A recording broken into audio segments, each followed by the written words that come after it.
y'all Lonnie lesson in a while, but someone tagged me on this video and I watched it and I was like, whoa. So let's talk about it. Why do my son keep coming to me telling me that you treating him different than the rest of the kids? Because he is different than the rest of the kids. He's How? not my son. Because he's not your son, No, but he's my son. Right. So you should be treating him like your son too. No, he's not my son. He does not belong to me. So let's talk housing versus raising. When you are housing a child, you are not providing that child with anything but a roof over their head. There may be some things that happen within there, but for the most part, the only time you communicate with them or interact with them is when you're disciplining them. That child is housed. A child that is being raised is being nurtured, is being cared for, is being provided for, is not being made to feel like they're different just because they have a different mother. And the father is failing that child by choosing to confront his girlfriend instead of removing his child from this space. You're not his mother, but you my girl at the end of the day. Right. So you're supposed to be treating my son accordingly. You act like I be knocking the little or something. I don't be doing nothing to him. You don't gotta knock him upside his head for him. You might as well be doing that, not giving him candy and making him feel different than the rest of the kids. So he is acknowledging on some level that the treatment that his child is receiving under the care of this woman is equivalent to physical abuse. He's acknowledging that his son is receiving abuse by sitting there and watching other children be rewarded in front of him. And I experienced that as a stepchild. I know exactly what it does to a kid. And that child is being traumatized every time she lets that little boy know that he's different. And she said, he's different. Why can't I treat him different? And he hasn't left her yet. First of all, your son is bad. I don't know what kind of training he got. It may have to have something to do with that ragged baby mama you got. She said the child doesn't listen. She said she doesn't know what kind of training he has. It might have something to do with that raggedy ass baby mama he has. And I'm sitting here and I'm like, dude, when you become a baby mama, because this relationship is doomed, as there's another set of children that are in this relationship now, that this man has created a second home that is going to be broken because this lady right here is your second raggedy ass baby mama. But how do you not know what training this child has? Now, I don't know how old the kid is. I came into teen children who their act up is very different than a 5-year-old act up. And how do you not know a 5-year-old's training when you're the primary caregiver?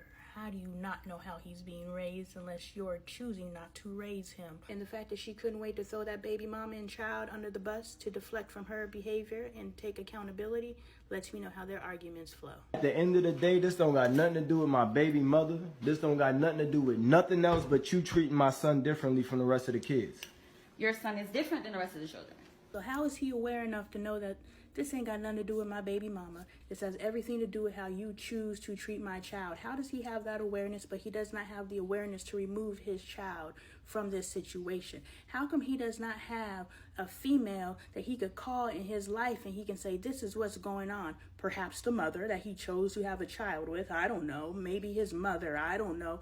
Why doesn't he have a female? Because I get it. He doesn't think like women do. But why doesn't he have a woman in his life that he could call up and be like, hey, this is what's happening? And she'd be like, yeah, that ain't it. Either get out that relationship or get that boy out of that house, because your child deserves more than to be housed by someone who makes him feel like he doesn't belong. We can't be so disillusioned that we don't see that the treatment of these children is a direct manifestation into these adults. I told you that from jump, that your child, I will, you know what I'm saying, I'm going to be here. I'm going to make sure he's straight, like in regards to he's not going to hurt himself or get hurt. But I also told you, you can't expect me to step up and be a mom to somebody that's not mine. I told you that. I don't think I have that capability. We had that conversation. And just like that, sister's off the hook. She let him know before any more children were made. She let him know before sex was had. She let him know before feelings were made. She let him know before trauma bonding started taking place. She let him know that she would not be the mother that he is expecting her to be in this relationship. And he still chose to move forward, either thinking that she was just talking loud or he's going to force her in a position, which now we have a battle of wills. So now this child is potentially being mistreated just because she got to prove her point. If this was vice versa, I would be treating your daughter accordingly. But Just you the don't same way I have to. treat you, I'll But be you don't treating have your to. daughter. But you don't have to, because I didn't come to you with no outside children. This is something I would like to stop seeing, and this is the video that I made where you will never have another argument again. You need to stop trying to approach people from your perspective. Well, if it were me, I'm not you. I have a completely different background. I have a completely different outlook on life. I have a completely different focus in life if you're aligned with someone who you're not supposed to align with, which is the case in this relationship. So for you to sit here and say, well, if it were me, I'm not you. So take that off of the table, because as long as you approach people with, if it were me, you will always be disappointed because they're not you.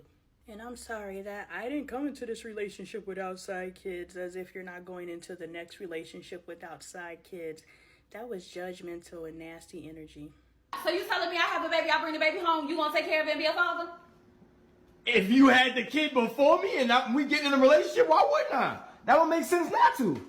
I wouldn't expect you to. I wouldn't put that all on you. If you did that, that was up to you. All right, I'm going to give sis the benefit of the doubt because this is her first relationship that she has children in, so she doesn't understand the baby mama racket. She doesn't understand that she too will one day be in a relationship unless she chooses to settle for this, which I encourage her not to because they both got some healing to do. But she doesn't understand that the same judgment that she is casting on her boyfriend, the person that she loves, she has committed her life to because they're making a family, they just don't have the paper. The same judgment she is casting on the man that she loves is the same judgment she too will receive once this relationship ends. And ladies, I get it, we're independent. We don't need a man for anything. But if you have children, do not date a man that you do not expect to be a father to your children. What is he just living? He will influence your children whether directly or indirectly. So please find someone with a positive influence, as well as the capacity to help you raise your children. Who said something? Because now it's the issue. Nobody had to say nothing to me. It was my son who said something. Okay. Right. I can see this. So he's upset because he didn't get a piece of candy, little bad time out when the other kids got to play. What happened? No. My son is upset because he said. So this little boy went to his father and then he expressed to him how his feelings are being hurt, or even in an angered space, because we're allowed to be angry. We're not allowed to be soft. So he went to his father and expressed how his feelings are hurt of his mistreatment. And so now the father on his behalf is going to the woman to address it, which it should be addressed. And the woman is mocking the son. What's tea? When I tell him stuff, he knows I'm not his mother. When I tell him stuff, he don't listen. Now, I've been there, sis. Being a step parent is one of the worst experiences of my life, and I don't encourage anybody else to do it. But I need to know if this child is a 5-year-old or if this child is a 14-year-old.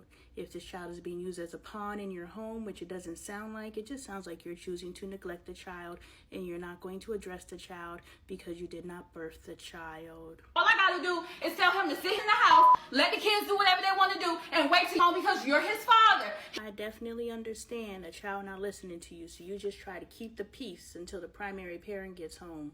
But this ain't that. This is neglect. Our 3-year-old listens. Comparing children to each other is a big no-no, because not only are you creating resentment between the children and competition between the children, maybe the 3-year-old listens because she actually takes the time to raise the 3-year-old. If you don't start treating my son the right way, I'm going to have to leave you. That is the only thing that has made sense in this entire conversation. It is a conversation that needs to be had. A conversation, not an argument. Why are you arguing over the treatment of a child? That should be a simple discussion. And I believe it should be a discussion that involves the child, so the child can learn how to use his voice and to express himself and to exert himself so that he can develop the emotional intelligence that his father does not have, so that he knows what he truly deserves in life. And I think we go too hard on our men.